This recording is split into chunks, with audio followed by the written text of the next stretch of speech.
Bonjour, dans cette vidéo, tu vas apprendre à résoudre une équation différentielle de la forme y' égale f. Définition, soit petit f une fonction continue sur un intervalle i, résoudre sur i une équation différentielle de la forme y' égale f signifie déterminer toutes les fonctions y qui vérifient l'égalité. Autrement dit, pour tout réel x de i, on vérifie y' de x égale petit f de x. Mais cette définition entraîne le point méthode suivant. Résoudre sur i une équation différentielle de la forme y' égale f revient à déterminer les primitives de la fonction petit f sur l'intervalle i. Résoudre cette équation différentielle, c'est déterminer les fonctions y qui vérifient y' égale f. Eh bien, c'est trouver les primitives de petit f sur i. Par exemple, résoudre l'équation différentielle E2 suivante, y' égale 1 sur x sur l'intervalle ouvert 0 plus l'infini. Cette équation différentielle est de la forme y' égale f, où petit f, c'est la fonction inverse. Résoudre cette équation différentielle revient à déterminer les primitives de la fonction inverse sur l'intervalle ouvert 0 plus l'infini. Tout simplement. Pour déterminer les primitives, le point méthode, je te le rappelle brièvement, c'est 1, tu détermines une primitive de la fonction inverse, et ensuite, pour avoir toutes tes primitives, il suffit de rajouter une constante réelle k quelconque à ton expression. Allez, on y va. Une primitive sur l'intervalle ouvert 0 plus l'infini de la fonction qui a x associe 1 sur x est la fonction grand f définie par grand f de x égale logarithme népérien de x, bien sûr.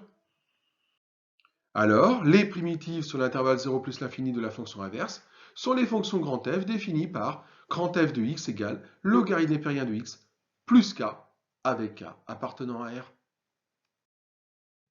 Tu peux alors conclure que les solutions de l'équation différentielle E2 sont tout simplement les primitives obtenues, c'est-à-dire les fonctions définies sur l'intervalle ouvert 0 plus l'infini par y de x égale logarithme népérien de x plus k avec k appartenant à R. Attention à la notation, on écrit bien y de x ici pour rappeler l'inconnu de notre équation différentielle qui était la fonction y. Exemple 2. Résoudre l'équation différentielle y' égale x au carré exponentielle x au cube sur R.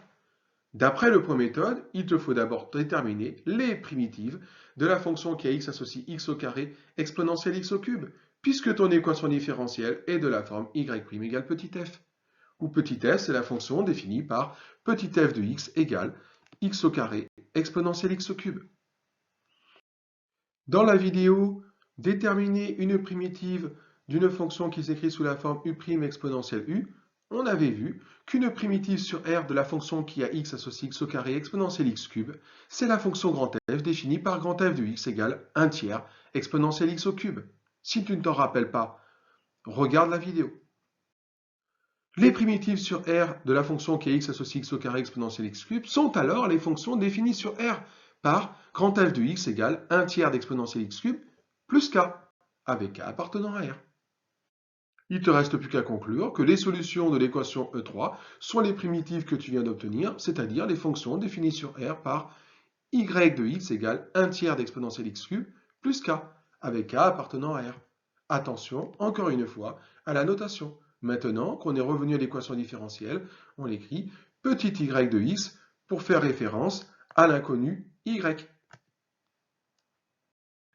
À bientôt pour une nouvelle vidéo.